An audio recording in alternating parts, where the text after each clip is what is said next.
as you interlock the two. Now stretch them quite as... Soccer. And the... Quiet, please. In exactly 15 seconds, we'll be on the air.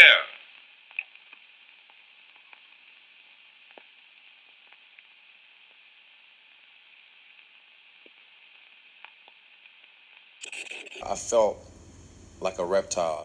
Like a reptile. I felt like a reptile.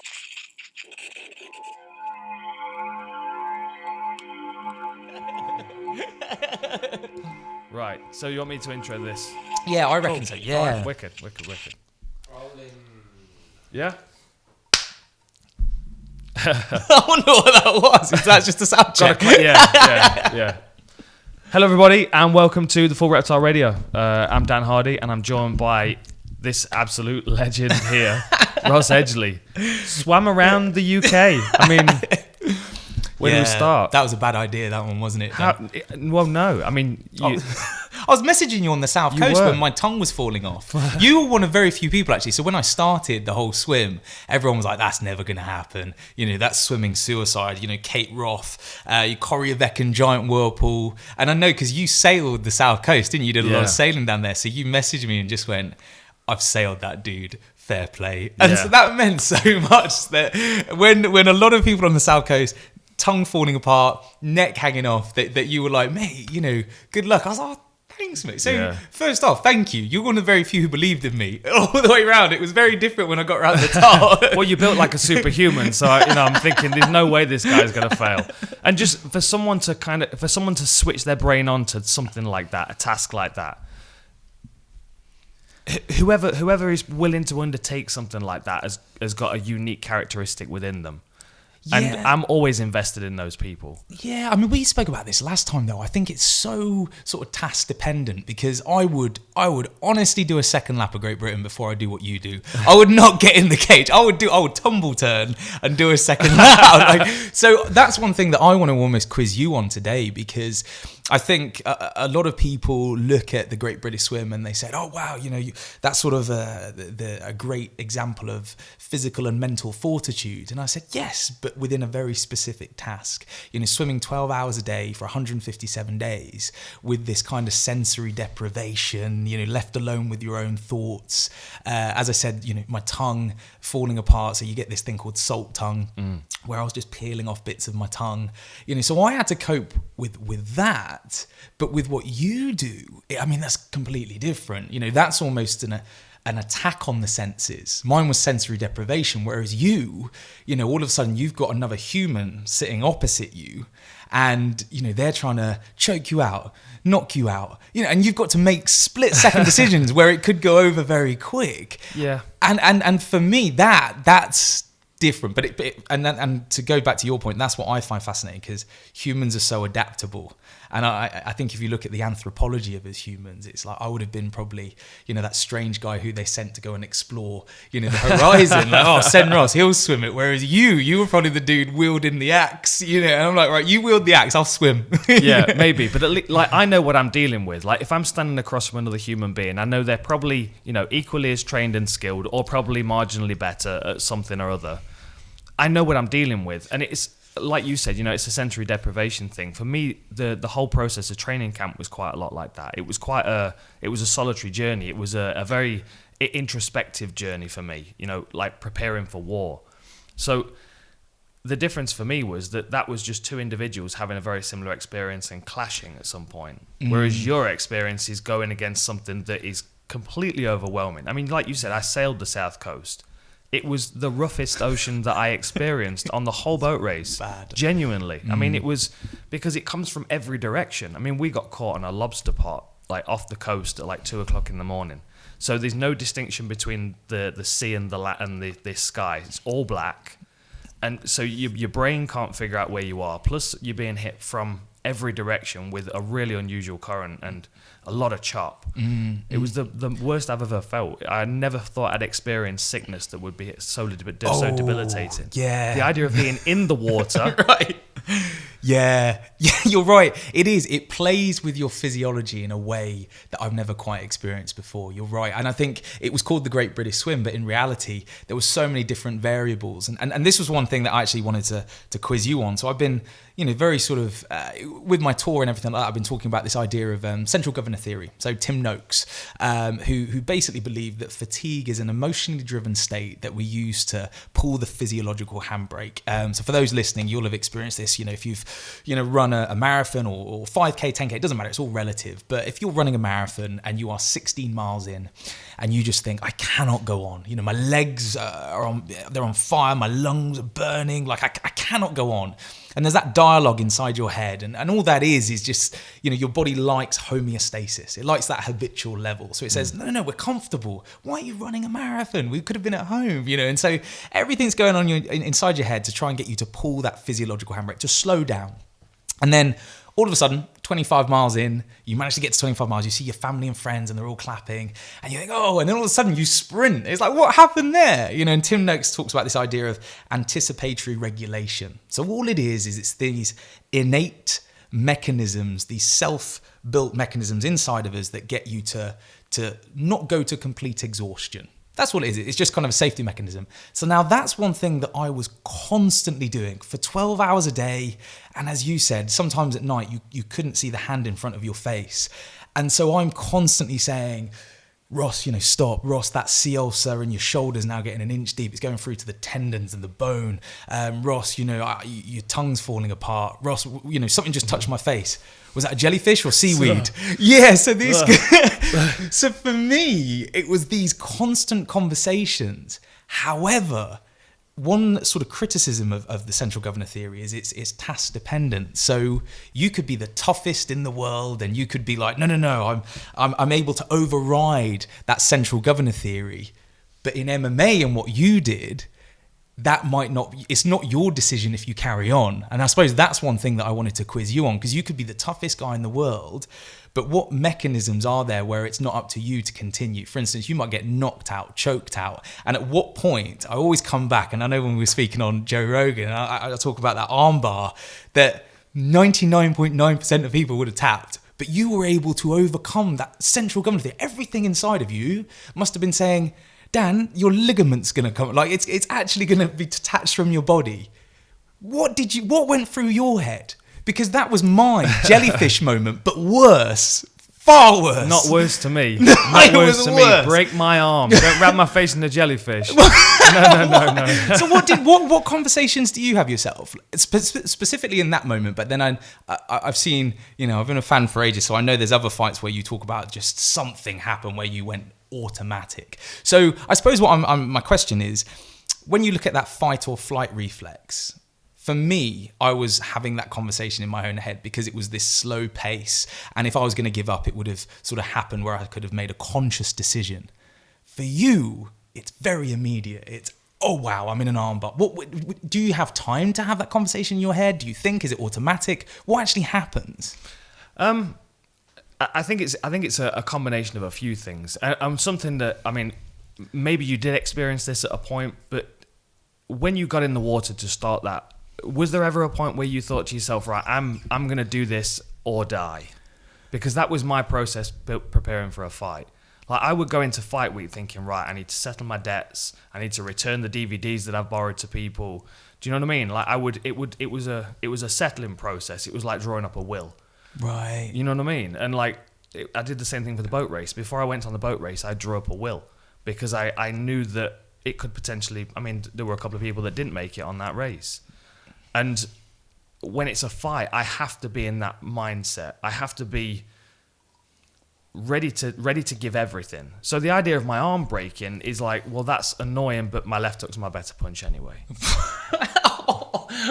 Legit, that was going through your head. Yeah. That was you. Yeah. Wow. Like I can work through stuff, But you work through a lot of stuff that I would have been, as soon as a jellyfish even brushed past my face, I'd have been clawing for the boat. Right. Yeah. Like, get me out of here. Well, what I find so interesting about that is it's quite similar. When I was with the Royal Marines and I did some training there on sort of mental fortitude, and their head psychologist, he said to me, and I love this, he said, Ross, have you kind of used negative reinforcement, negative visualization. I said, what do you mean? He said, have you thought about the worst case scenario? And at the time, I was like, no, I'm it's all about positive, surely? And I was looking at him going, why would you tell me something could go wrong? Like, why are you being mean? What's going on? And he said, no. I mean, this is kind of why the ninjas were so feared and revered. And as soon as he said ninjas, I was like, I'm all ears. What are you talking about? And he said, with a ninja, they've already made peace with the fact that the worst case scenario is they could die. Yeah. That's the outcome. What's the worst possible outcome if I go into a fight? I could die. And they're going, I'm all right with that. Mm-hmm. Kind of like the ancient Stoics, Marcus Aurelius, Seneca, they've all made peace with the fact, hey, we're all going to die. And with that sort of acceptance, they were then sort of liberated to only think of the process. So whilst they were fighting someone, a ninja was just purely focused on swinging their sword, more efficient, their footwork. That's all they were thinking about, the process. There was no fear because they already made peace with that. And it was at that point when they said about the swim, they said, what's the worst that could happen? And it's the same. It sounds a bit morbid and a bit dark to probably a lot of people listening as we're talking. But I was the same. I was kind of thinking, there is the boat there. There are lifeguards. They know I'm in the Coast Guards know I'm in the water. Worst case scenario, I mean, I might lose some fingers and toes to frostbite. How many do you need? All your fingers and toes, which sounds so dark.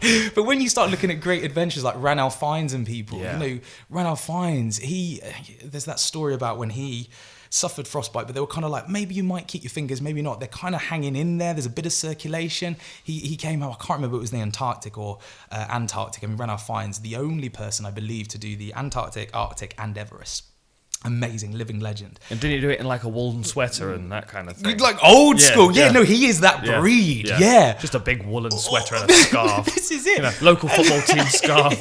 Let's just do this. and that sort of era. I mean, there was that conversation where I think it was on Top Gear, it might have been, when he talked about he just decided that his fingers were in so much pain from the frostbite. He just went into his shed and sawed them off. Or equally, the rest of his fingers, he went and had a really warm bath. And as he was having a warm bath, that kind of change in temperature meant they fell off. And he left his fingers on the side of the bath, just got out, got dry, went downstairs, had supper, and his wife walked upstairs and was like, why are there some fingers? Left fingers on the bath again. I know. Told you about this. Toilet seats up, fingers on the bath.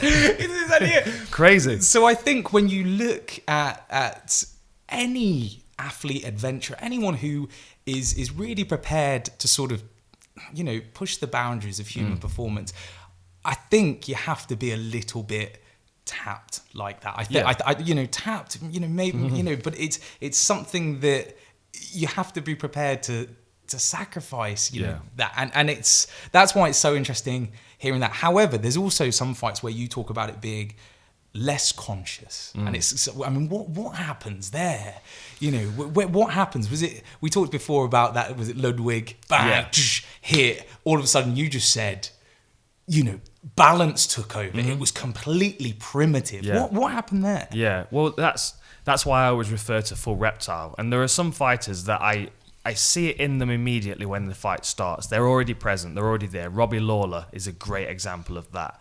Vanderlei Silva. Like, if you saw Robbie Lawler when he came out against Ben Askren the other week, I thought the veins in his shoulders were going to burst just from him flexing. He's so fired up. But, I feel like that is...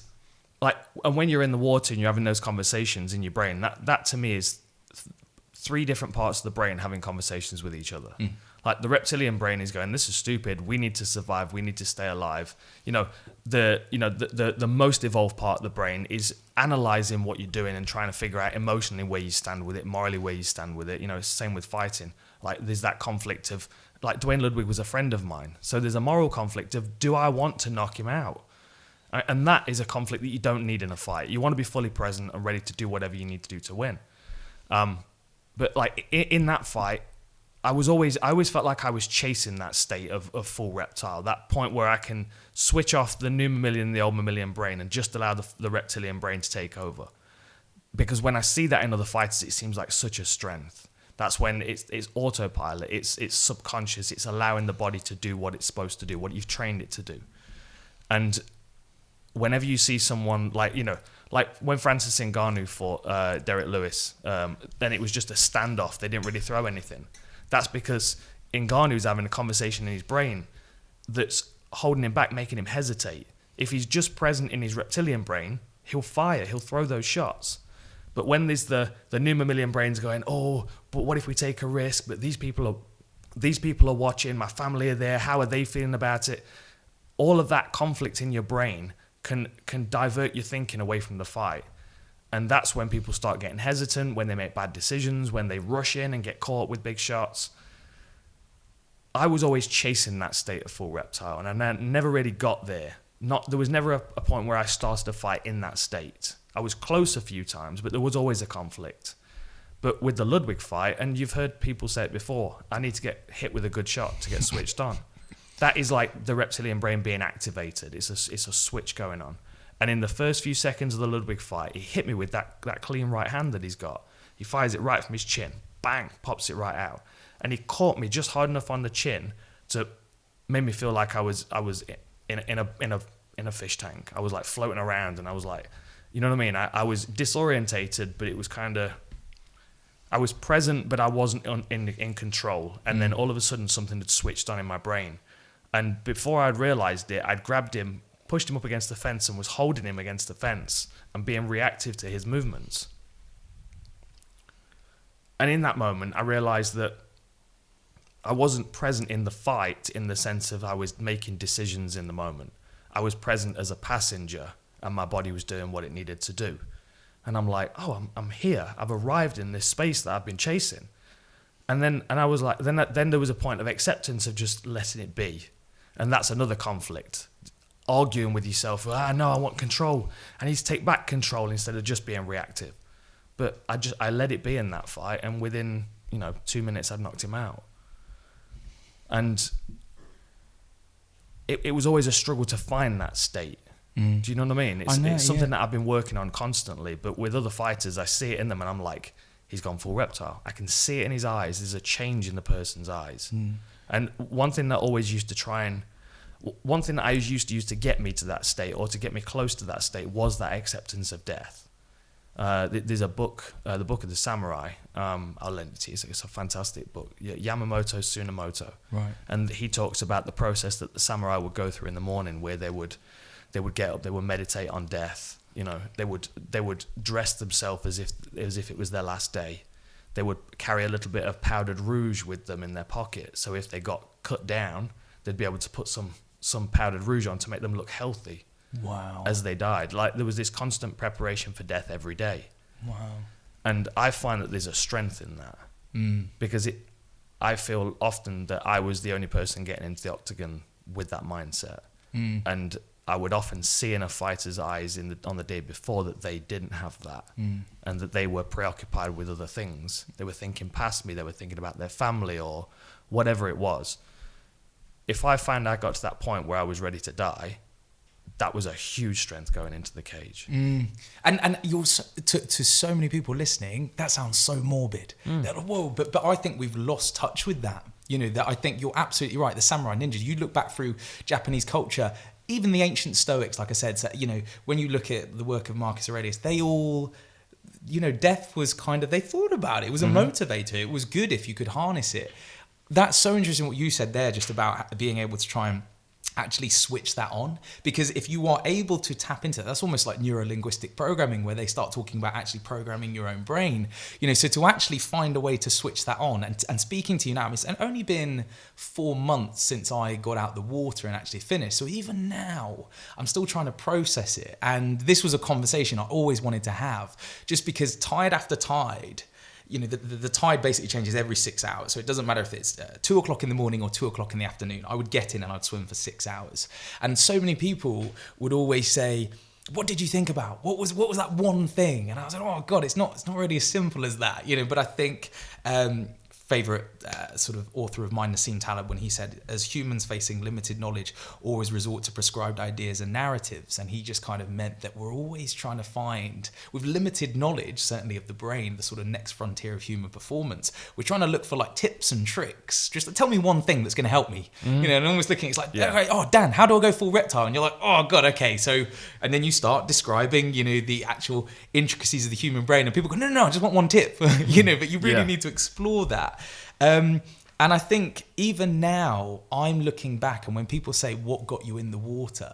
It's like, sometimes I don't know. Sometimes I just got in and I swam. And then other times it was just like, I remember Aberdeen, first day of winter, coming out as a big sort of shipyard. It's not really, you're not meant to get a catamaran in there, but the harbour master was just a hero and said, like, please come in, shelter from the storm. Wow.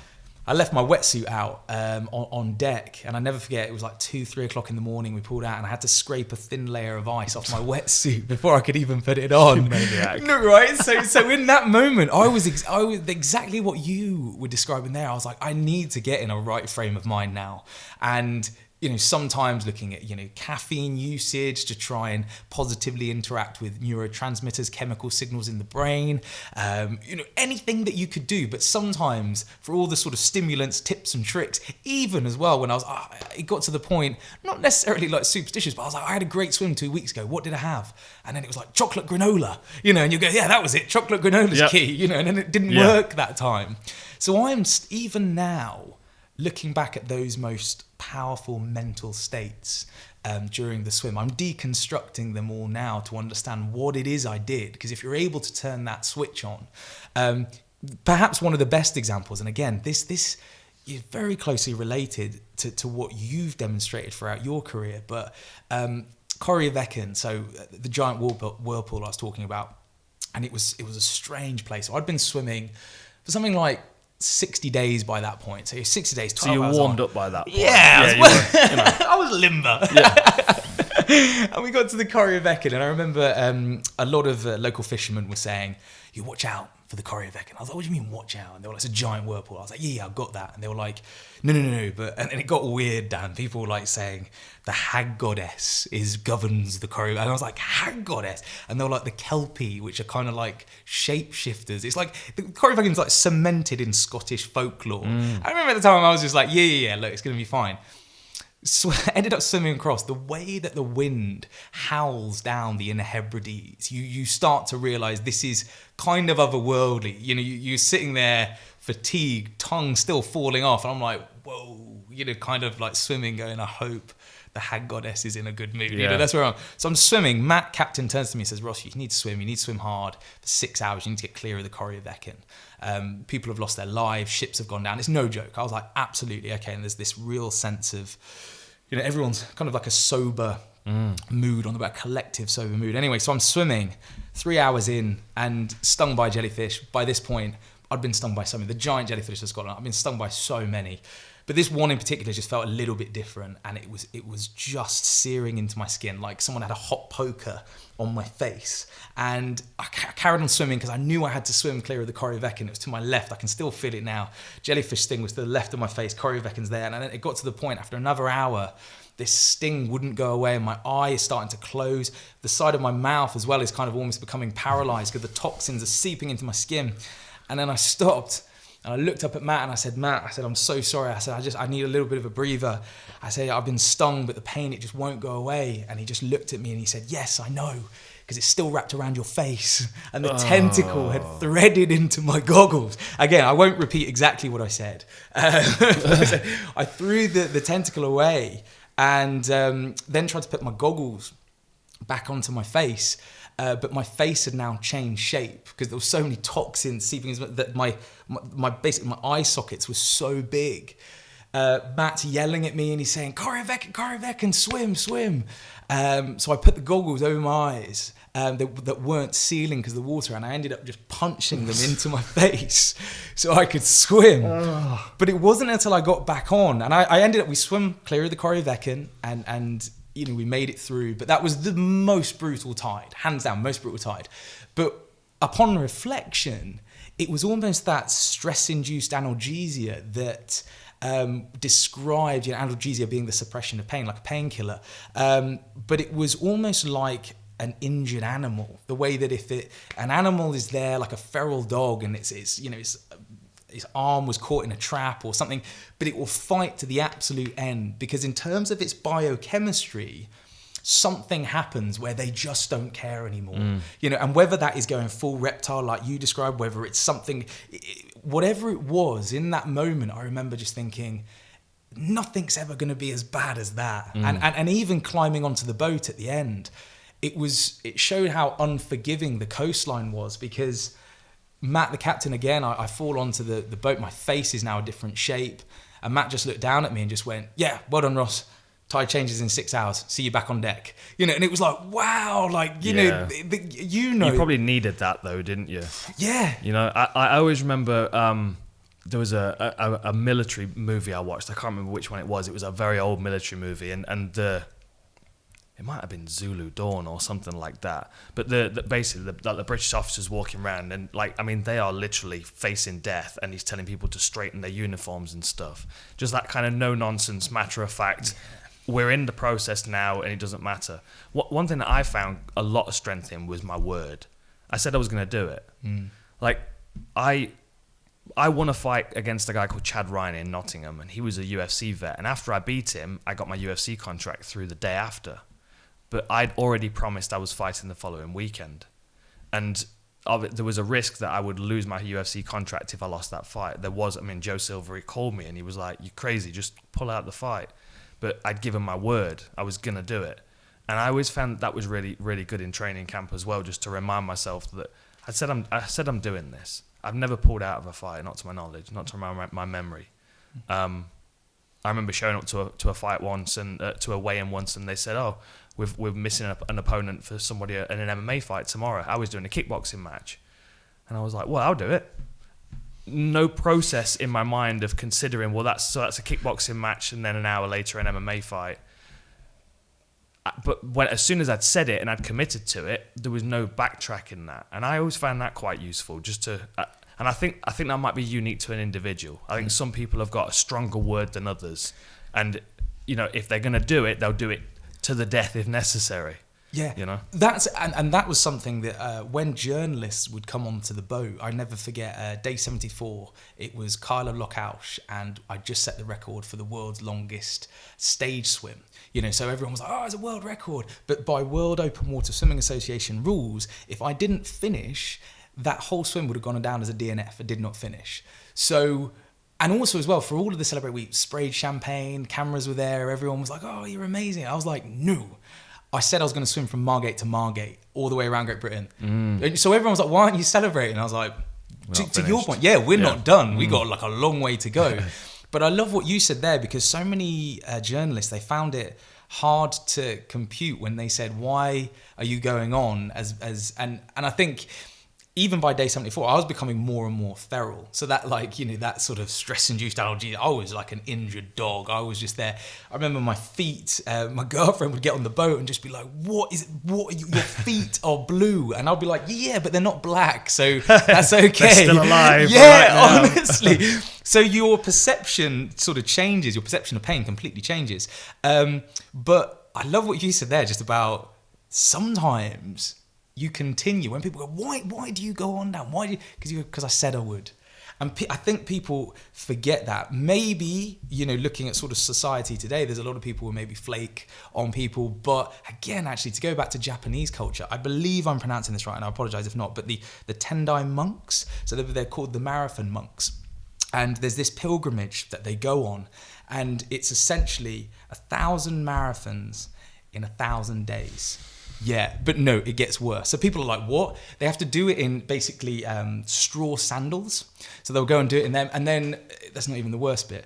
Traditionally, so now it's changed and it's a bit more symbolic, but traditionally, if you embarked on this particular pilgrimage, you were allowed to, and you were running a marathon a day for the first 100 days. If at those 100 days you said, "This isn't for me, I want out," they would allow you, and you could actually sort of walk away. On day 101, if you chose to continue, the only way that would finish is with you doing all 1,000 days and 1,000 marathons, or you'd have to take your own life. This is an extreme example, I know, but when they were running, they had to carry a small rope and a small sword, and they would have to take their own life. So there's a mountain here, I think it is, I can't remember, it overlooks Kyoto. And it's littered with the graves of those monks who didn't make it. I believe it was, again, I'm going to have to check on this, it was like 1985, I believe, and I think only 45 people have ever done this. Wow. Yeah, I mean, that's 7 years of training as well. And that's not even as well. By the 5th year, so it takes 7 years. By the 5th year, for all of the running, you also enter another phase where you walk into the temple and you must meditate, not eat, not sleep for 9 days whilst basically meditating. This idea of complete self-discipline. And I was lucky enough not to do that particular one, but with the Yamabushi monks we basically did an okugaki, which is similar, 30-kilometer treks throughout the day, ice cold waterfalls. And I did that with the Yamabushi monks, which is part of the Shigendu faith. And it's the same sort of practice that you described there when you said when you went into camp, there's this idea of self-discipline, there's this idea of mind-body connection, and you can argue it's spiritual. You can argue it dates back to like the ancient Greeks where, Plato, I know we were talking about this, with Plato, celebrated wrestler, but equally influenced Western philosophy as it is today. But the ancient Greeks understood this mind-body connection. A gymnasium was a place where you would wrestle, you'd do calisthenics, but at the same time you'd also, talk about, philosophy. It was that sort of a place where the mind and body were sort of trained. And so I think this idea of, one, saying, I'm going to finish this because I said I would, but two, these quite severe practices of self-discipline, whether you want to do it for spiritual enlightenment, like the Shigendo and the Tendai monks, or you do it for self-improvement, it's kind of the same thing. And it was while swimming around, Great Britain, that a lot of people were like, this is crazy, like, why are you doing it? I was like, one, because I said I would. I'm just a man of word. If I stop, then everyone will be like, you said you were going to swim around Great Britain, you didn't. So for me, I was like, as long as I'm still breathing and still walking and I've got some of my fingers to go back to that sort of, then I'm swimming.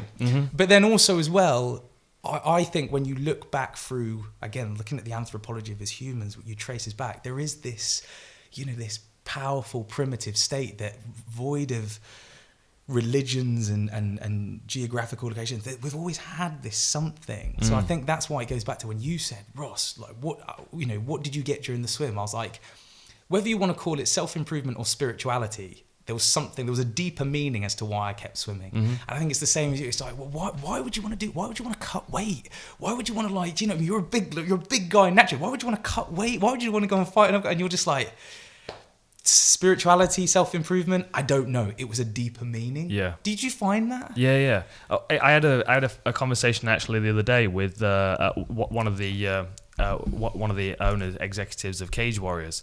And he loves the sport. It's been quite a new process getting into the sport since he joined Cage Warriors, but now he's involved. He loves it. He said, the one thing I don't like is the weight cutting. I just don't understand it. And I said, well, consider it as this, because I found it quite important as a part of my process.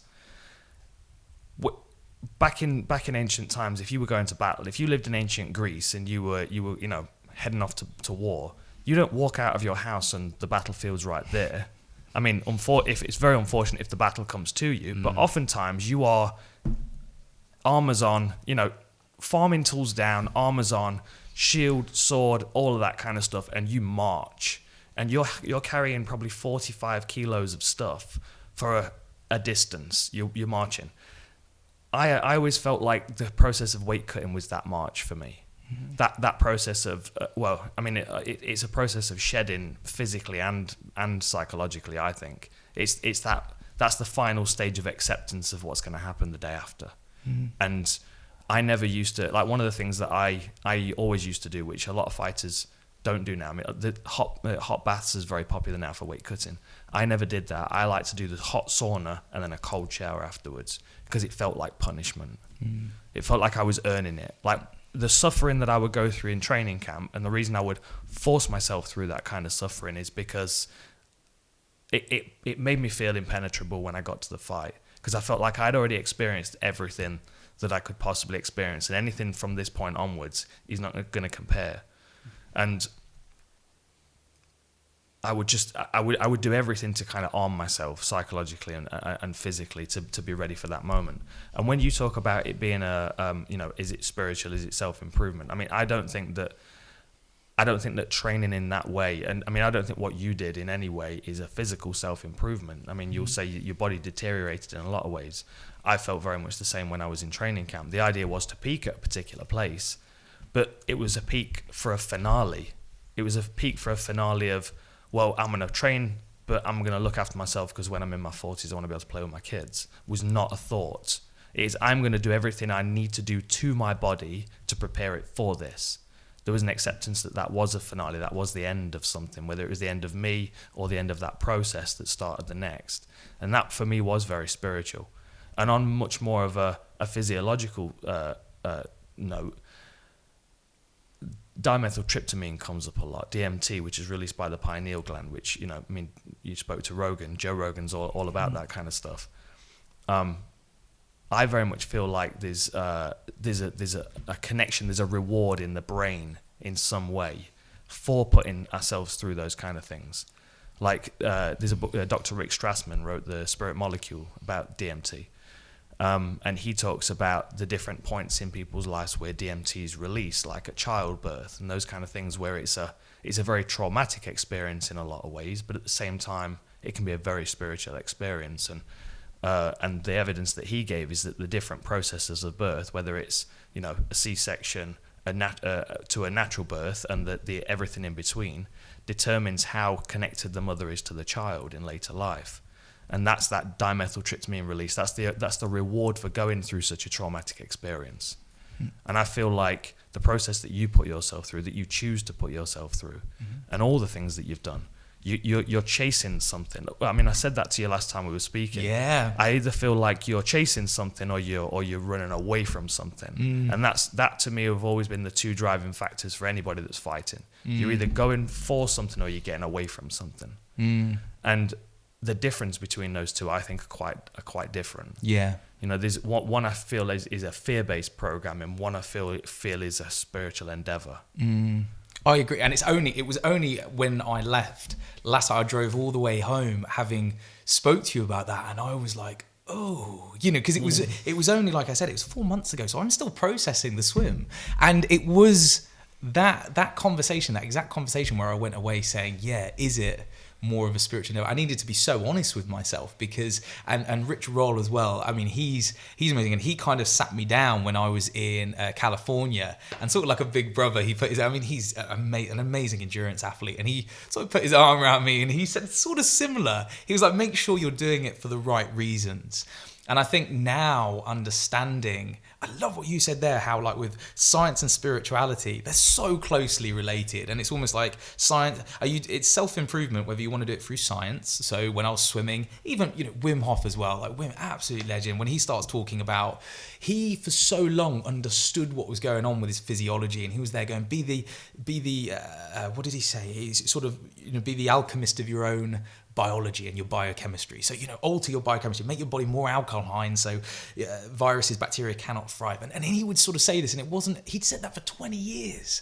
And everyone was like, oh, don't listen to him. And then I believe it was the Harvard study where he demonstrated you could control your immune system. And everyone was like, whoa, he was right. You know, so was he spiritual when it wasn't proven by science? Or all of a sudden is he a pioneer of modern science when they proved it? And it's so and I think it's definitely, again, we spoke about this last time with the evolution of MMA. You know, that when you first look, it was, you know, Gracie family, jiu-jitsu. What was the determining factor of their success? Jiu-jitsu. They were technically more proficient. All of a sudden, things started to happen. More athletes started to come where you just got these absolute specimens, you know, and then all of a sudden, you know, Brock Lesnar, we were talking about with Randy Couture, and you just think, okay, well, he's just a bigger human, you know, and stuff, you know, and then there was that evolution. And what I find fascinating, what we were talking about last time, is now I believe the evolution is actually going to come from the mind. I think that's where you're going to seek more improvements. As things evolve, everybody learnt jiu-jitsu, and then all of a sudden Matt Hughes with his wrestling background learnt a bit of jiu-jitsu and was like, boom, done. And it was like, oh, that advantage I had, I now don't have it. The Gracie family were like, oh god. So then Matt Hughes, so then wrestling, and then all of a sudden, and it keeps on evolving, I feel. But next, and we were talking about, I didn't understand it. I'm a huge fan of MMA, but that's why I kind of look at it through such like beginner's eyes. And that's why when we were talking last time and you actually broke down what Conor McGregor did to Alvarez, I said, and you, the way that you described, I mean, I'm going to ask you to do it again, because I was like, that hadn't even occurred to me. I didn't even know that was a thing. What did you say? That invisible wall? It created a perceived barrier for Eddie Alvarez. Basically, Eddie Alvarez felt like Conor McGregor's reach was at a particular distance, and Conor McGregor reinforced that by throwing punches that missed at that range. So Eddie was then reinforced in his belief that he was safe behind that space. So then Conor threw a jab to disguise him moving forward and stepped through that space with the left hand. Which I didn't even know was a thing. When you told me, in my mind, I was like, what? Like that's, so now I believe it's almost getting into, like the art of war, Sun Tzu. It's like, the next MMA champion's probably going to start quoting chess and I'm like that blows my mind, if I'm honest, that it's the smarter athletes now are the ones, and it's the next road. Would you agree? Do you think MMA, what's the next frontier? Do you think now, because of the athletes coming through, and this is one thing I wanted to almost quiz you on as well, which is now you get these kids growing up. I think Forrest Griffin, I love this, there was an interview with him age ago, and he talked about, he compared himself to the basketball players, like throwing it through their legs. They didn't understand. And they said, we were so primitive. Now, kids growing up, they don't say, I do karate, I do jiu-jitsu. They just go, I do MMA. So now, if you were handed, and this almost dates back to looking at the Soviet Union era, when they were, I talk about this within my book, The World's Fittest Book, where if you had athletes growing up, you had these kids and you didn't know if they were going to be, I've got a young Dan Hardy, he's handed to me, I'm the coach, and I'm like, oh wow, okay, I don't know if he's going to be big, tall, I don't know if he's going to be a heavyweight, a flyweight, I have no idea, he's a kid. So what you'd do is you'd build this kind of general physical preparedness where you just build motor patterns. They'd run, climb, squat, just build that neuromuscular efficiency where they'd understand proprioception and agility. When you showed any form of kind of, he's going to be quite strong, or he's going to become tall, then you could start to hone those skills. But I suppose my question is now, if you were handed a blank canvas, a genetic specimen, obviously it's going to vary with different weight categories, what would you do? How would you describe? Because I know you said this before when you said, right, for beginners, I believe you said like wrestling, a decent like double leg, striking. But how would you evolve? How would you create with your level of fight IQ, like just some unbelievable specimen? Well, a lot of it would be to do with play, and I think that's why McGregor was so good. Because there's an understanding that comes with play, because you're open, because you're open to perceive, because you're enjoying yourself. There's no fear, so there's no holding back. There's no conversation in the brain. You're just present when you're playing, which is why kids learn so quickly. Just going back to the McGregor thing, I'm often not sure when I'm breaking these things down whether they are aware of what they're doing because their fight IQ is there, or whether they're there because they're just present and they're it's conscious or subconscious. You're not sure which one. Right. I think that's a part of how the training is. I think when McGregor was doing that, I'm not sure whether he knew he was creating that invisible wall, or whether he just happened to stumble upon that when he was sparring with Artem Lobov one day, and then he thought he'd try and exploit it. And that is really where I think that the training comes from. You've got to make it enjoyable. Like a lot of my beginning in martial arts was Taekwondo, and I didn't like where I was training because my teacher was a bully, and I had that same teacher for several years, all from when I was 6 to when I was probably 10 or 11, and I never enjoyed it. It was always a hardship going to those training sessions, so I didn't learn very fast. Whereas when I started training with a different coach and it was fun, and we were like throwing pads at each other and kicking them out the air, and I'm like, I've got that adrenaline rush and I'm having positive associations with those kind of things. I'm building new neuromuscular pathways all the time because I'm open to it. So a lot of the training that I would do with kids now, and we've just opened the gym, we're gonna head there later. We've got kids classes, and the classes are going to be enjoyable, playful classes where they start learning the necessary motor skills to do the correct techniques and to throw the correct punches and to shoot a correct double leg and to pass guard and, see when someone's back's exposed to know they've got to get their hooks in, but do it in a playful way where it's not it doesn't feel like a punishment. And with someone like that, I would just, my coach always used to say it with me, because I've always been proud of myself for being a good student. So when I went to my boxing coach, Jimmy Gifford, he said, I like training with you just because I throw a load of toys on the floor and I see what you pick up. And he would just challenge me with all kinds of stuff. And some things I would grab straight away. Other things I would just discard. And with a child, I would do the same thing. I would just throw a bunch of stuff at them and see what they like, see what they work with. And then we'd structure their game around that. When we were talking last time you were here, I was talking about you and Tim. Tim Sheaf was here as well. Shout out to Tim. And I was saying, if I got both of you for 6 months and put you through an extended training camp to prepare you both to compete, it would be very linear. I would tell you what to do because I know what's highest percentage and most effective.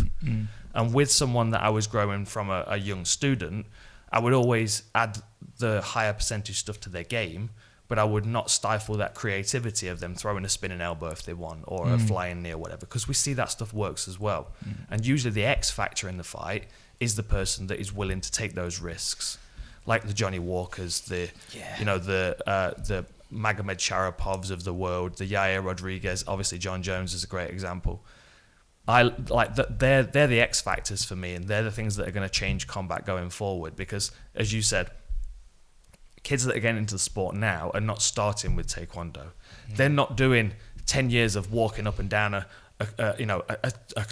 village hall, a town hall in Nottingham, doing all this low block punch, high block punch, neuromuscular pathways that I didn't really need to develop because they're not really effective techniques in a real fight.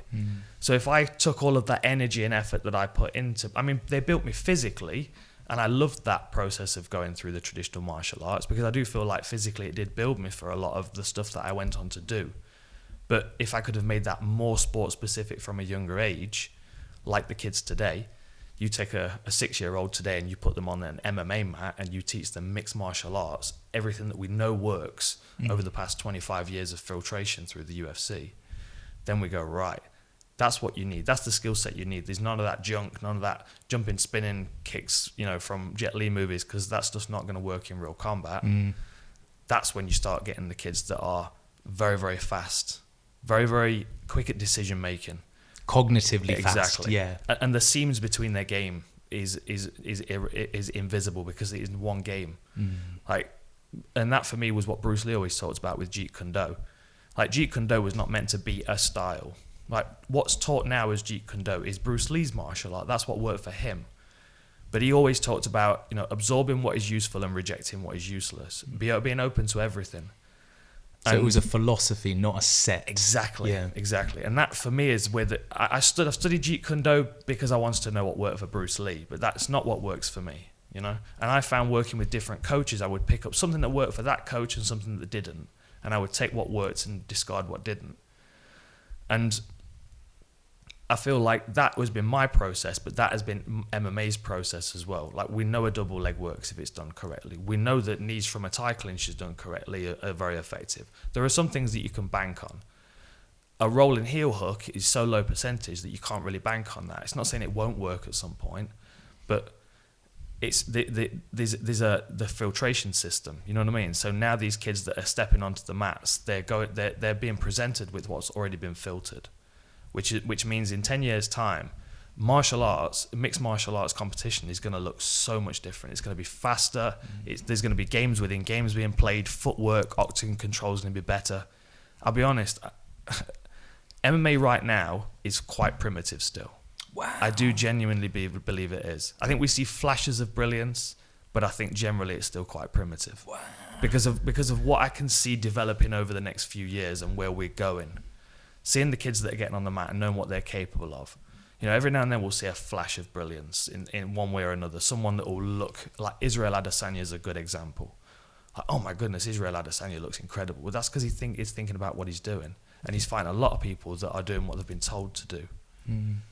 So it's almost like with all of those drilled motor patterns of traditional martial arts, it's easier to read, whether it's, BJJ, Taekwondo, boxing. You're looking, going, I know that stance. I've seen that stance. Yep. I've drilled that stance. It's almost like they're games of chess. But what you're describing now is like, while someone's playing chess, you're playing snakes and ladders. It's just like, no. Like, I'm on a different board right now. So you feel that's what's coming. That's the new, wow. Yeah, for sure. I mean, you're looking at 10 years? 5 years? I would say 10 years. I would say 10 years is reasonable. I'm looking forward to watching this process happen, but there is at some point going to be a jump. There's going to be a jump where all of a sudden we get this whole flood of guys that went from traditional martial arts, where that kind of came to an end, and where MMA gyms took over. Wow. Like, you don't see many traditional martial arts gyms opening now. They branch off from one another. So you'll have one guy that will start a martial arts school, and then he'll grow old and one of his students will take over and the bloodline will continue. MMA just scatters. It's this guy goes to this place and opens a gym. This guy goes to this place and opens a gym, and he's got his thoughts and he's got his thoughts. And do you know what I mean? And it's a constant breeding ground as well for new stuff. Like, you go to 10th Planet, Eddie Bravo. I used to love training there because every day there was something I'd never seen before. And it could be a 15-year-old kid doing it. And he's on a completely different operating system because he didn't grow up playing snakes and ladders. He grew up playing Xbox. Wow. Okay. You know what I mean? Yeah, that processing is much faster. Wow. So that's another thing we have to take into account. I think humans as a species are still evolving in that way. And I think that the ability for the brain to continue to evolve is going to be shown within mixed martial arts because it is such an extreme filtration system. I think that's another good point as well there. Even looking at now the money in MMA. So all of a sudden, it's going to attract a completely different talent pool. That all of a sudden, I mean, way back in the day, I remember when I very first heard of it, because I'm obviously from Grantham. So I saw you on, I think it was like a BBC Nottingham, and it was just like, a local guy. And you had your and I was like, oh, wow, cool. Because I was into it. So I was like, oh, wow. But everyone, it was just like, oh, look, isn't he really fast? And like people were still learning about it. Isn't it? Oh, God, he's really mean. Look at his mohawk. Yeah. Whereas and it was almost, look, good for you. Yeah. Now, people understand, and this is what always blows my mind, that it's just, and I don't know whether you were aware of it or not, but I love just looking at humans and performing like an autopsy, and when you were at the very top of your game, it's so weird to think of the billions of people in the world. You were like in hand-to-hand combat. You were in like the top 0.0001%. Do you know, that's weird. And for me, it's this, like with the Murray Firth, when I was swimming, I was like, wow, no one's ever swum here before. So I felt quite unique. I was quite conscious of that, and I sort of meditated on that for a little bit. But what is really weird is, like I said, at a moment in time, when you start talking about legacy stuff, and when you're like old and you've got your grandkids, you'll be like, the billions of humans on the earth. There was a time when hand-to-hand combat, I'd have had most of them. I mean, did that ever compute? Was that part of the appeal? Was it primitive? Why? Do you know what I'm saying? Like, why did you were you aware of that? Was that a motivating factor, or were you just like, I don't know why I like fighting? It just, because for me it was a swimmer. I was like, I don't know why I like swimming. I like swimming, and I'm like at the sea. But for you, was that the same? Especially during a time when no one was really doing it. Yeah. I think it was a combination of a few things, and it was a process of going through several different things. I think the reason I wanted to do it in the first place, to start martial arts, was because I was being bullied. So it came from fear-based programming. It was, I need to make myself stronger because I need to protect myself. And that was the process. Then I started to think to myself, well, if I continue to make myself better, then I can protect other people as well. And I became quite I would always have my friends' backs. When I was a teenager, I was always getting into fights because I was always sticking up for other people. Because I was like, I've prepared myself for this and I can stand up for what's right. In that moment, there was no idea of being paid to be a martial artist other than being a teacher. So I was doing martial arts purely as a self-defense and as a fear-based mechanism. And then there was a point where I realized, hang on a minute, I'm quite good at this. And I started traveling around other gyms and challenging. Like, I would go into gyms and I would, I wouldn't be obnoxious about it, but I'd be there to compete. I'd be like, show me what you've got, and I want to see if it's good enough. And that was a great experience for me. No. Just primitive. You just wanted to go in there, just almost like, just skills like you would with a game of chess. You'd go in and say, who's your best chess player? Boom, beat you. Thank you. You'd learn self-improvement. Yeah. Spiritual self-improvement, I don't know. For sure. So it was just something innate. Yeah, and it was, and that was a process for me. I was then in a process of gathering, because I realized that the place I was learning had. I was very fortunate to have a very open-minded martial arts coach. It was a Taekwondo school, but his name was Mick Rowley, and I always call it mixed martial arts because it was his martial arts. We did boxing, we grappled before MMA was a thing. So I was very fortunate to be in a place where I already learned a lot of skills that were useful to me later in life. And that also prepared me to go round to the judo schools and the karate schools and the Thai boxing schools and go, let me see how my skills fare against them. And sometimes I would have to draw upon things that I'd not used in Taekwondo competitions, which I liked, because it made me feel like I had a more complete skill set. So, and then, there were some times where I would go to a Thai boxing class and I would get beaten up. And I'm like, oh, okay, I'll stay here for a while. And I'd get caught in a web. And I'd stay there sometimes for a month, sometimes for, 6 years. And I was at my Thai boxing school for years and I loved it. But that was because there were certain things that I couldn't deal with. Leg kicks were a real problem for me because of the way I stood from Taekwondo. So that was an adaptation. And I loved that process. And then then it started to change over to, well, maybe I could be good at this, better than other people. Then I realized I was getting respect from other people because I could fight, because they knew I was winning competitions and stuff. So then my personal, my perspective of myself started to change. That was very empowering, which is really what I needed from being a relatively quiet, awkward kid, And then when I started to climb into the rankings in the UK, I was then obsessive about being the best in the UK, then the best in Europe, and I wanted to do that quickly because I felt like I was already there. I just wanted to prove it, and I wanted to get to the UFC. And then there was a point when I was in the UFC, and I'm like, you know what? I could travel to a gym in anywhere in the world, and there'd be a guy on the mat that's never had a professional fight that can beat me on this day. And then all of a sudden there was a level of humility that came with that, and it was the Condit fight. Yeah.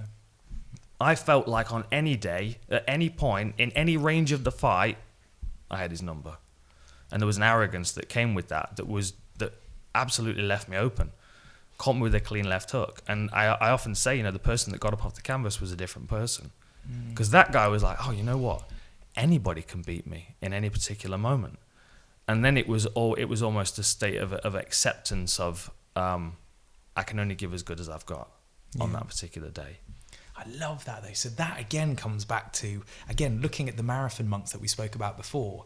It's amazing how you can draw such a parallel. This is, again, a slight tangent, but this podcast has been nothing but tangents so far.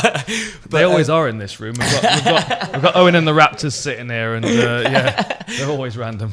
but when you look at Kipchoge, so Kipchoge at the moment threatening to run the first sub 2 hour marathon, which I think is amazing. It's like Roger Bannister. People said you cannot run under a 4-minute mile. Simply cannot be done. Humans cannot do it, and a medical student himself ran the first sub 4-minute mile. I believe Kipchoge's at that same point right now, threatening to run under a 2 hour marathon. I believe it was the Breaking 2, the documentary. He ran 2 hours 35 seconds. Oh, yeah, I know. So it's like run 1 second quicker. If you just not stopped for that hot dog, you'd have been right. But what's crazy about Kipchoge is when you actually look at, he is a multi-millionaire. He's a hero in Kenya. His life is almost that of a marathon monk. He wakes up, he chops the vegetables for the team as they're training. He cleans the team toilets. It's like, you're a millionaire, you're a multi-millionaire, but he understands that there's that. I love what you said about that humility. You ended up going back to that it's about the process. It's not about, the medals, the accolades, that it's just for some inexplicable reason, going back to even Ranulph Fiennes, like, why would you chop your fingers off? And it's just that inexplicable reason that I believe the Shigendu monks, going on that Okugaki, and it seems to bond all athletes, even Emil Zatopek, so the greatest, widely considered to be the greatest endurance runner of the 20th century, 3 golds, Helsinki Olympics, ran the 5,000 and 10,000, never ran a marathon before in his life, but turned to his coach and was just like, with this playful kind of, not doing it for accolade. He didn't say, "Oh, I wanna win another." He just kind of was like, he goes, "I think I run marathon now." And his coach was like, "You've never run a marathon. You've got 2 gold medals. Chill out, Emil." Yeah. And he was just like, No. He goes, "I'll run one." And they were like, "Oh my God." He goes, "Okay, fine. What are you gonna do?" And then Emil Zatopek, who pioneered high intensity interval training as we know it today, Emil Zatopek, he used to run 100 400-meter sprints. That was some of his training. Horrendous. His wife, who was a celebrated javelin thrower as well, for date night, she would go and just launch javelins, and he'd go run and get them like a dog, basically, and bring them back like a stick. Yeah, exactly. Exactly. And he did it for the love. So if you're racing against a guy like Emil Zatopek, who's doing it for the love, not like, you're like, wow, that is powerful. But Emil Zatopek, again, so they said, "Well, what are you going to do in the marathon?" And he said, "It's very simple." He goes, who's going to win the marathon? And they say, "Oh, that dude over there, that British guy, he's widely considered to win the marathon." He goes, "Okay." "I will run on his shoulder, and when we get into the stadium at the boop, I will overtake him and I'll win." And his coach was just like, "No, Emil, it's a marathon, it's different." And he goes, "No, it's fine." And there's this documentary, it's amazing, where the British guy, and I forget his name now, but he's reflecting on the Helsinki Olympics. And Emil Zatopek has, of course, since died, but his legend sort of lives on. And this British guy turns and he's recounting the story of that particular marathon. And he said he's running and he's breathing hard. He's really well spoken. This British guy goes, "I'm running." And he said, I look over my shoulder and I see Emil just pops onto my shoulder. And I thought, you have the cheek. You have some cheek. You haven't even run a marathon. And he said, he turns up and he goes, he ran alongside me. And he said, he goes, "Hello." He goes, "I am Emil." And he's running and he goes, "You're right." And he goes, I've never run marathon before, so I don't know if this is quick." Just rubbing it in. He goes, "I don't know if this is quick, or are they going to catch us?" And this British guy again goes, "And I thought to myself, you bugger." He goes, "Right, I'm gonna stitch you up." And he turned to him and he said, "Oh no." He goes, "This is far too slow." He said, "They're gonna catch us. This pace is all wrong." And he said, and with that, Emil turned to him and went, "Okay, I understand. I will see you at finish line." And he ran, won, finished. But it was that sort of like sheer enjoyment, that childlike enjoyment where he was just doing it for the love, that I think bonds a lot of great athletes. Even Usain Bolt as well. When you look at Usain Bolt, he's mucking around. Is he mucking around or is it play? Does it go back to what you're saying? Like, what is it? Especially with something like sprinting. It was the World Championships where Gatlin was threatening to Gatlin since beat him, but it was one World Championships where you see Gatlin just ever so slightly gets tight, tries too hard, overstrides, heel strike, Usain Bolt overtakes and wins. It was just the determining factor in that. And I never forget, actually, I watched that with Linford Christie. And again, Linford just had the foresight to say, the winner of this will be the person who runs their own race. I said, "What do you mean?" Like, I said, "Well, what about past it?" And he just looked at me almost like this sprint Yoda, and then Linford was just like, no, it'll be the one who runs his own race. And Usain Bolt's there and he's playing around. He doesn't care what's going on to the lane to his left or right. And he even got a bit of a bad start. Gatlin was out like a shot. But all of a sudden, when you saw, Gatlin saw Bolt's huge legs on his shoulders and he just gritted his teeth and he tried too hard. And, whether it was, like I said, that playful nature, whether he didn't go full reptile, whatever it is, but that was the determining factor. And I think you see it across so many sports, so I think what you're practicing and preaching, I think goes across so many, and certainly with, sort of maybe future adventures. I know we were chatting off air, so I can't say too much now, but, with future adventures of mine, it'll be amazing to try and chat to you to tap into that. Because if I do find myself, getting teabagged by a jellyfish again, I'll be able to be like, "Oh yeah, what did Dan say?" That's the hope. I have no experience in that, by the way. Fortunately, I have no experience in that. But that interesting what you said about Linford Christie saying, the winner will be the guy that runs his own race. Oftentimes you'll hear commentators say, analysts will say, "Oh, it'll be the fighter that fights his own fight," and that is, takes the lead, doesn't consider what his opponent's trying to achieve. Do you know what I mean? Yeah, especially when you look at, I suppose, going back to what you said about when, some of the athletes just impose their will, like the Diaz brothers. And I think it's sometimes perhaps easier for them to impose their game plan because they're saying, "We got great chins, great ground game, and I have cardio for days. I do triathlons for fun, So when they're looking across, it's like they're sort of sitting there going, "It's going to be a long night for you," and Bisping as well, I suppose. I mean, that was one thing that Rogan was saying, that so many people, they don't understand Bisping's cardio, his conditioning. No. It's immense. And so with some guys like that, it's would you say easier if you're, say, Ngannou, when you're going, I've got an unbelievable, right hand. Oh, wow, it's missed against Stipe. Oh, God, it's missed. Oh, okay. Oh, my God. Okay, now you're on top of me. Okay, now I'm fatigued. Now my body is riddled with lactic acid. So that one weapon I have has now been taken away. But if you have someone like, the Diaz brothers, they're just kind of like, oh, my weapon is more durable. It's easy to impose. Would you say? Yeah, absolutely. And I think let's go back to the idea of a kid coming into the gym that he's going to be an MMA fighter in, one day, and they're going through the process. If I got a very young Ngannou come into the gym, if I could, and obviously this is not possible, if I could take away his power, his big weapon, and give it to him when he's understood how to fight, that would be ideal. Because when you have power like that, it's a shortcut to a lot of things. Like, there are a lot of fighters that have got a one big punch, and their whole game revolves around that one thing. Paul Daly is a good example. He was a teammate of mine for a long time. I love Paul to death. He's got a ridiculous left hook. If he lands it, it doesn't matter who you are. You're going to fall over. You're going to go to sleep. And his whole game built around that. Now, if he didn't have that one big powerful weapon, his whole game would have developed. But unfortunately, his whole game stayed in the shadow of that one attribute that he had. And I always felt like the reason, it's the same with, Dean Amasinga is immensely strong. So his whole game revolved around being strong. Sometimes it backfired. Sometimes he slammed his opponent on the canvas so many times that he would gas himself out. And that is where the physicality of someone can also be a detriment to them. And like Paulie Malignaggi is a great boxing analyst. The reason he's a great boxing analyst is because he never knocked anybody out. He didn't have any of those athletic attributes that allowed him those shortcuts in any way. So he had to do all the work mentally.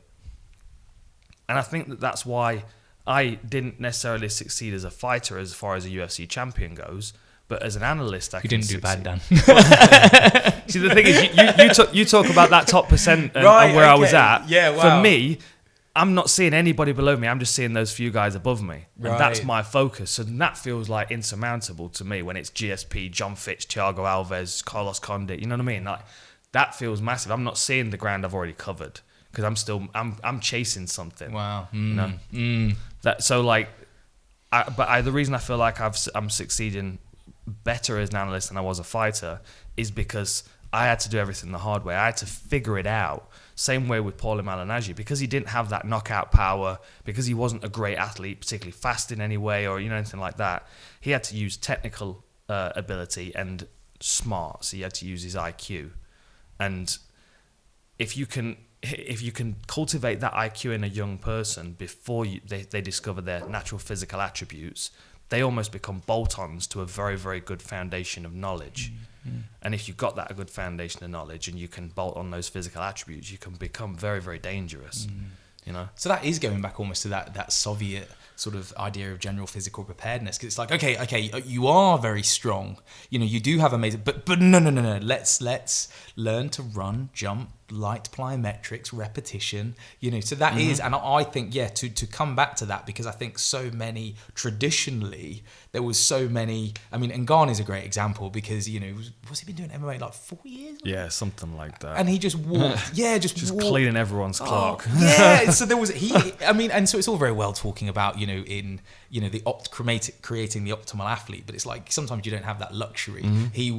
When he talks about, he was basically homeless, he walked into a gym, so there's kind of like optimal and there's real life, know, but I think you're right now, it would be incredible with certainly what the UFC are doing and building more gyms, that you're going to get this talent pool, and maybe traditionally somebody who kind of was like, okay, I'm going into sport.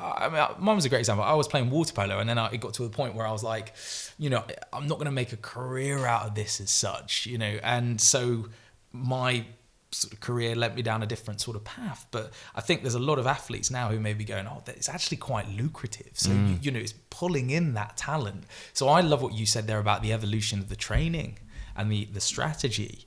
But I think the gene pool as well, that when you start getting Ngannou's, you know, all of a sudden, you know, you get like LeBron James. Imagine if LeBron ended up going into, you know, MMA. You would have been like, what is that? Absolutely, absolutely. I mean, you look at John Jones and you think to yourself, well, he could have gone into many other sports and been very successful. GSP would have probably been a great gymnast or a great swimmer, or, you know what I mean? Yeah. Like, there are certain athletes that are starting to find their way into mixed martial arts, and some of them by accident. And I do think the increase in money will certainly make a difference. But then, I mean, to go back to what we were talking about a little earlier, how we were talking about Gracie Jiu-Jitsu, when that first emerged into mixed martial arts, it was like witchcraft. People didn't know what was going on. You know, Hoist Gracie seemed to have some kind of secret knowledge that nobody else had the privilege to witness. But then once you've got that, and then you bring wrestling into it, wrestling comes with a physicality as well that's adopted in the process of learning wrestling. You know, like, and we've talked about Plato. Plato was his wrestling name. It meant broad. He had broad shoulders. When they brought wrestling in, you had the technical ability to control someone and the physicality to do it, which didn't always come from jiu-jitsu. Jiu-jitsu is much more of just a technical thing. So now you're getting this combination of the athletes, which is going to be brought in by the money, that are, you know, the athletes that don't find their way into many other sports that are more lucrative, that, you know, they gravitate towards MMA, and the guys that have the technical ability. That's when you know, that's why things are going to continue to increase and improve, because there are still guys in the sport that are great martial artists that don't have great athletic attributes, and there are great athletes in the sport that are terrible martial artists. Right. You know what I mean? Right, So yeah. like there's still this, that's why the sport's still fragmented, and that's why I feel that it is still very primitive. It's still compartmentalized, almost like it was in early UFC, when this guy's got kung fu and this guy's got karate, and we've got a sumo wrestler over here that's huge, and he's going to fight this ninja who's also a police officer from New York. And, you know, you've got all these weird, like, everybody's in their own compartment, and there's no bleeding into one another. Now there has been some bleeding, but the lines are still not been entirely blurred. You've still got great athletes that are still, you know, Ngannou, he's not a great martial artist. No. You know? But just a freak, like, athlete. Exactly. And you look at him against someone like Alistair Overeem, who has a wealth of knowledge and experience, and he's a great martial artist. It doesn't always matter. No. It's when you've got two Ngannou's that have got the experience of Alistair Overeem. That's the future of mixed martial arts. Wow. I think as well, one of the biggest things I'll take away from this, like MMA aside, is just that mindset that seems to bond everybody. You know, are you gonna cut off your fingers to reach that goal? And just it's sort of in summary, I love what you just said just then, where there seems to be that you're so hard on yourself still, you know, when you sort of said like, oh, you know, I didn't quite, it was like, no, Dad, you had enough. But do you feel that? Is there still that, like, do you know what I mean, that like burning desire inside that you just, there is? Yeah. I mean, I'm aware that there's a lot of ego involved in that. You know, there is I see these guys where they're at now, and the respect they're getting, the limelight they're getting, and I remember connecting with that part of myself. Like the guy that you would see with the mohawk and stuff, that was a part of my personality that I just cranked the volume up on when I was fighting. Right. And I enjoyed occupying that space. It fed my ego in a lot of ways. It was very rewarding in a lot of ways. Is it ego, or do you miss the self-discipline and the weight cutting?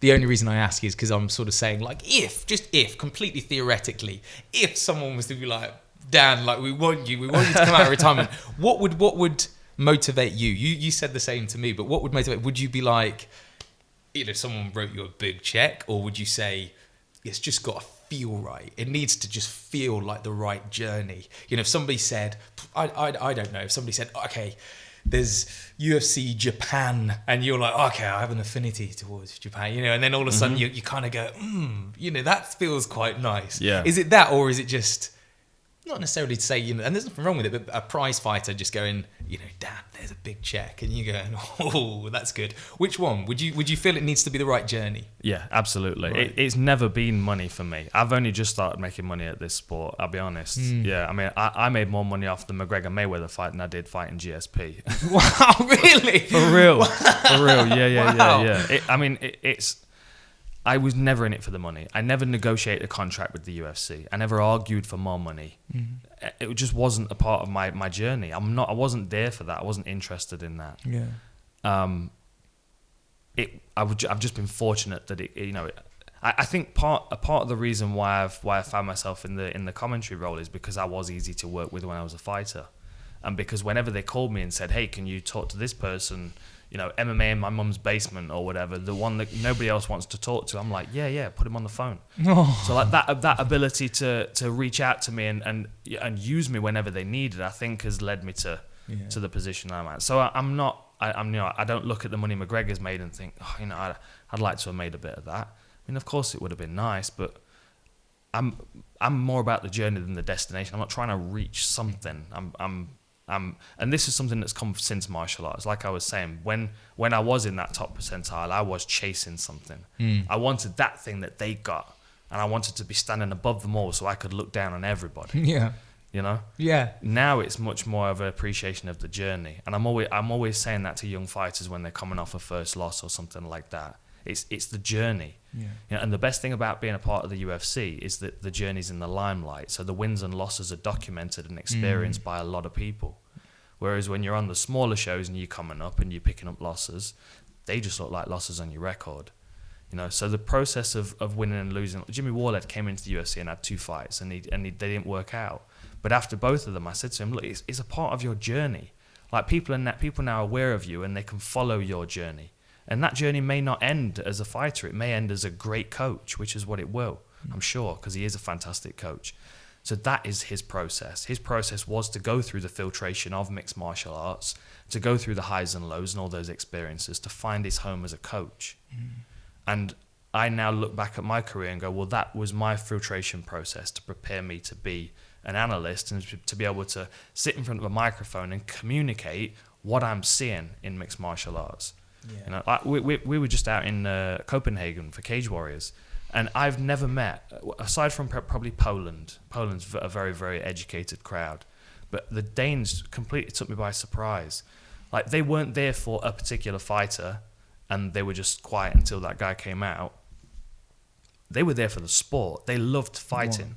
They knew the position changes on the ground. They were reactive to things that you had to have technical knowledge to know.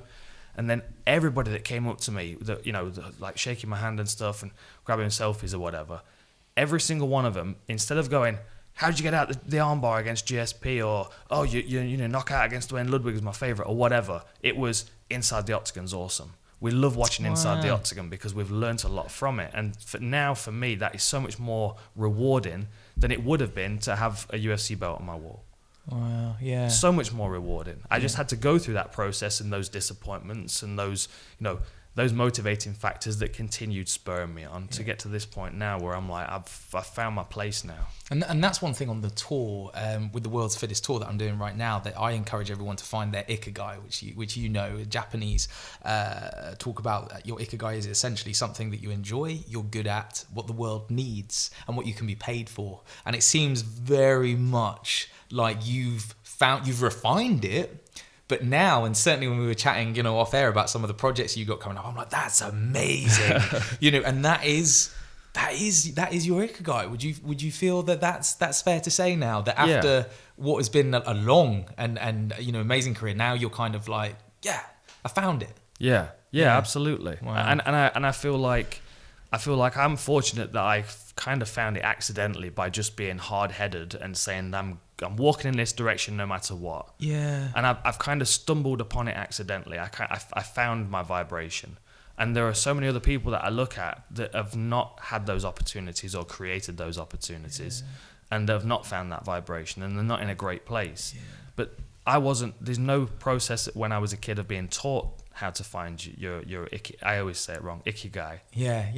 There's no process of that. If there was someone that could relay that, and I think sometimes you get that from martial arts and other sports, other coaches. But I find as well, you say accidentally, but I also think when I love kind of taking inspiration from all different industries. Steve Jobs talked about it. He talked about perseverance. He gave a great talk on it. And he said, it makes no sense what he did. He revolutionized multiple industries, but it made no sense. When he created Apple, there wasn't a need. There wasn't a product out there. And the hours that he worked, his autobiography is incredible. It made no sense. And I think it's the same with you. I think, certainly for myself, and a lot of people probably, looking at you saying like, how did you get from here to here? It doesn't make any sense. As if you gave a careers talk, it would make no sense. That's not how you do it. But I find it's exactly the same, that now, giving talks on mental resilience and everything that I do now, when people say, how did you end up here? I'm like, it makes no sense. You have to be able, and I always talk about with, the Great British Swimmers, the most sort of recent example, but when I left Margate, it was and that's why, and I meant what I said at the start of this podcast, that you don't understand how much it meant when you messaged me on the South Coast, because when I left Margate, I mean, the mayor of Margate, she's lovely, she came out, but there was like, a few people from Margate who were incredible. There was not really any chemicals. We spoke, she said some lovely things, and then she just was like, you best crack on then. Yeah. And I was like, yeah, like, all right, cheers. It wasn't like the end. So a lot of people at the end saw that swimming with the 400 swimmers, and it was amazing. I still get goosebumps when I look at it. It was incredible. But to start, you have to start something like that, like you did in MMA, when MMA wasn't a thing. You have to almost start void of logic. And I think one of the things that would be the nicest thing for everybody listening, and one of the things that I've certainly taken away from this is, when you're starting something, whether it's your ikigai, your passion, whatever it is, if it's just got that deeper understanding, like the Shigendu, the Yamabushi warrior monks, like I said, that deeper, is it spiritual, is it science, is it self-improvement? It doesn't matter. It's that inexplicable reason. And you've got to be prepared to get there. You have to ask yourself, what am I prepared to pay to get there? Ranulph Fiennes, is it your fingers? With you're just going, is it my consciousness temporarily? And you're going, yes, I'm prepared to pay that. Then you're like a ninja. And I think that's been the nicest things about, finally meeting you, that it just feels like, regardless of your background or your sport or your ikigai, it doesn't necessarily matter. There's always, success leaves clues. And there's always that blueprint, I find. We've almost uncovered accidentally on a lot of coffee on this podcast, I feel. Yeah, for sure. And I'm sure something that you experienced as well during the swim, as you were talking about, as you left Margate, and it was a small rumbling around the undertaking that you were starting, and then by the time you came around, you had a fleet of swimmers with you, like. And I'm sure this was echoed in your social media as well. You gathered expectations as you did that swim. Yeah. As you went around the UK, all of a sudden there's a gathering army of people behind you. Yeah. And what I've found is that if I'm brave enough and willing enough to just walk my path, you'll end up being a spearhead. You'll end up creating a path for other people to walk. Yeah. And I'm sure that what you did on that swim inspired so many of those people. And will continue to be inspired, and their lives will have changed since then. I mean, I was massively inspired by it. Bought your book immediately, and I will be coming to the Nottingham show for sure. I mean, it's just it's fascinating, and this will be the first of many recordings that we have, definitely, because these are gold. These are absolute great podcasts. Dude, thank you very much for coming over. Mate, thank you so much. Awesome, thank you, man. Mate. Well, let's wrap this one and let's start thinking about the next one. Right. Thanks for joining us, everybody. It's been the Full Reptile Radio. Ross Edgley. Give him a follow on everything. That was good. How long were we talking for? A while. Catch you next time.